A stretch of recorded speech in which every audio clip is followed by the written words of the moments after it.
Mall of Qatar. Ayan o, sa likod natin. Ang Mall of Qatar, galing tayo sa loob. Ating client.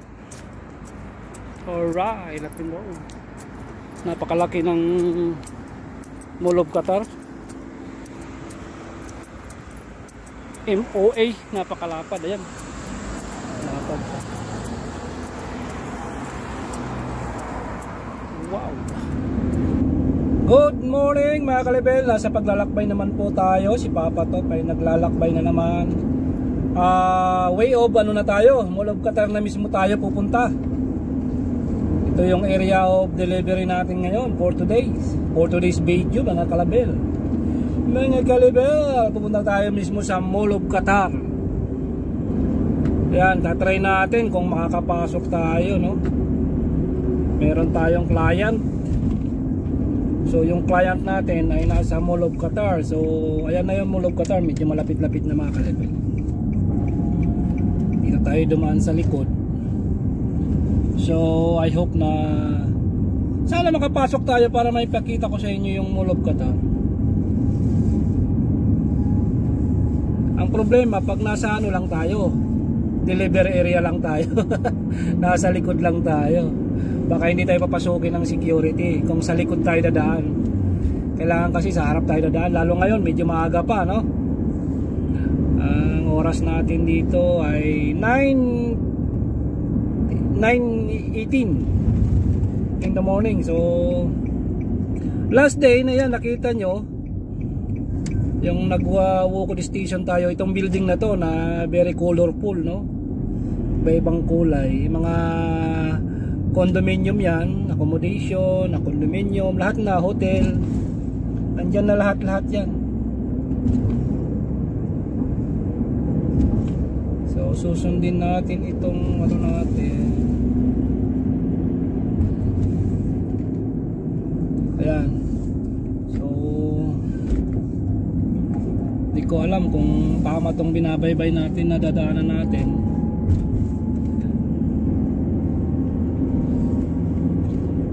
Yan, Mall of Qatar, oh. May signage na Mall of Qatar. Dito na tayo sa likod ng Mall of Qatar actually. So nakikita nyo na yung kulay puti na yan, stadium po yun.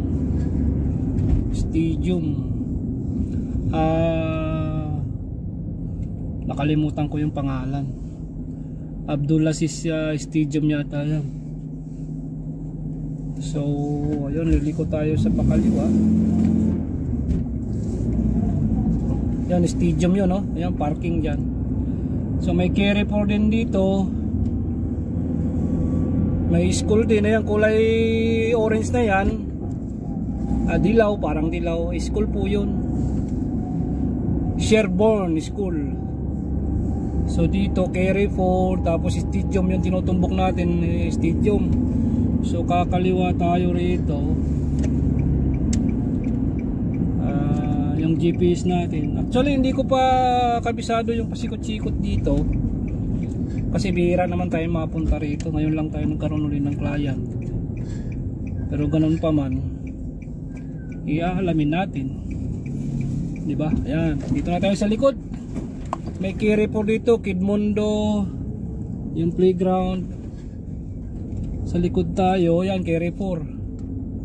Tapos iikot tayo rito.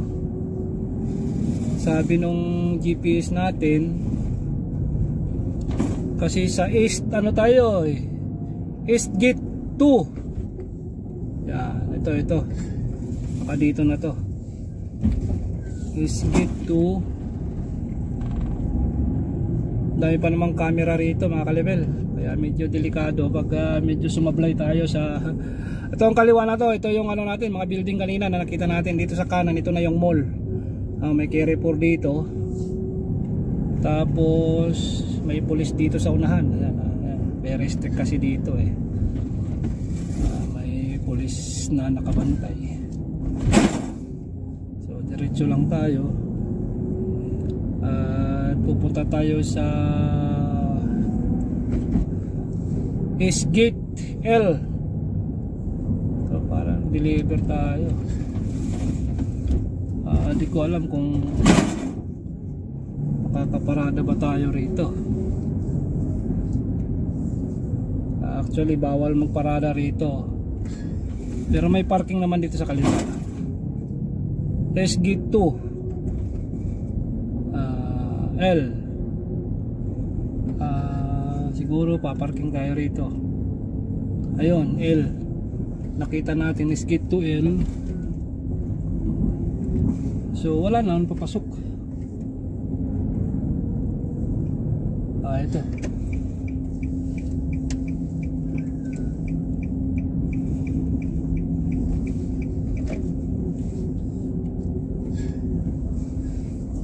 So parking muna tayo rito kasi alas 10 pa naman yung ano. Ito yung parking area mga kalibel ng tapat natin is gate 2. Ewan ko kung makikita natin dito yung is gate 2. Ayun doon, natatakpan. So ayan, kalawak yung parking dito sa Mall of Qatar. So yung contact natin alas 10 pa kasi, so 30 minutes pa tayo maghihintay. Ito yung mga building kanina, ng mga colorful building. Ayan, yung mga parking area dito ay mayroong mga bubong. So siguro naman safe tayo rito. Safe tayo rito. So hintay-hintayin natin mga kalibel yung ano, magtatanong tayo doon sa isgit to. Standby lang muna kayo mga kalibel. Kakapunta tayo dito. Ito yung Mall of Qatar. Ayan.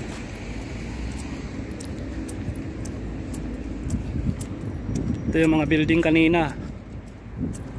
So ito yung Mall of Qatar mismo. Ayan, entrance is gate to. Yung tama yung pinaganuhan natin. Tapos doon tayo sa letter L. Alright. Magtatanong tayo rito kung saan yung ano, 1111 Coffee. Diba? Wooden Bakery.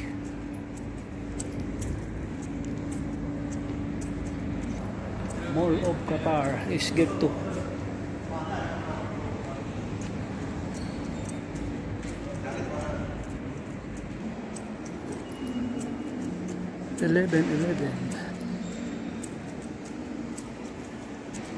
Tatanong tayo rito, my friend. So ito, punta na tayo rito sa taas ng Mall of Qatar. Guys, akyat tayo guys. Meron ditong Starbucks para makapag-inquire tayo. Kita nyo yung Mall of Qatar, napaganda. Ang laki to, marami pa to. May first floor lang ba to? Hindi ko sure kasi bihira lang ako punta rito. Nakapunta na ako rito pero bihira lang mga kalibel. Ayan yun niya. Taas. Wow. Ayan Mall of Qatar. Mall of Qatar. So ito na yung stage ng Mall of Qatar.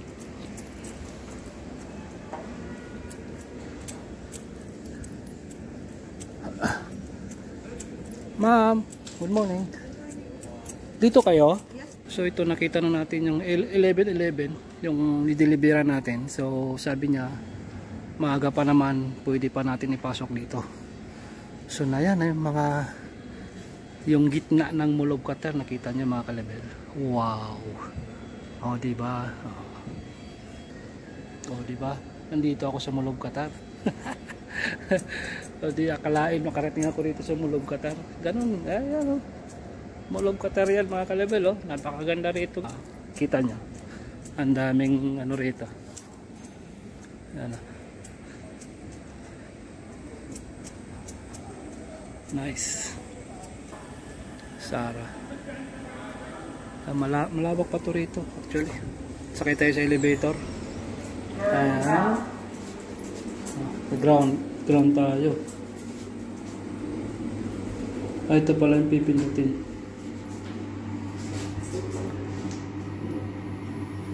Ground. Marami rin nagpo-photoshoot dito. Ayan ganda rito guys. Labas tayo. Utot ako ng utot Dito tayo sa ground floor. Ayan. Yung boat ng Qatar Airways. Wow. Ang ganda, di ba mga kalibel? Ganito pala ang itsura dito. Walang event ngayon pero may ilaw yan din sa ano. May pailaw yan sa fountain yan dyan. Pero walang event ngayon. Kasi kasuhin mo natin yung deliver, baka hindi tayo makapasok mamaya. Okay. O sige. Labas muna tayo sa ground floor. First floor pala yung ating dideliveran. So okay lang. Yung pool restaurant. Okay. Wow! Mall of Qatar. Oh, this one. Labas tayo.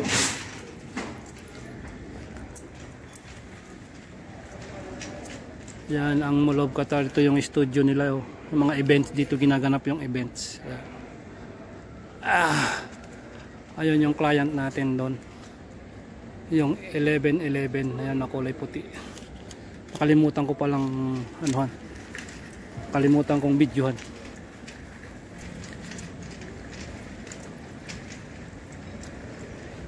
Sa Mall of Qatar. Diba? Yan.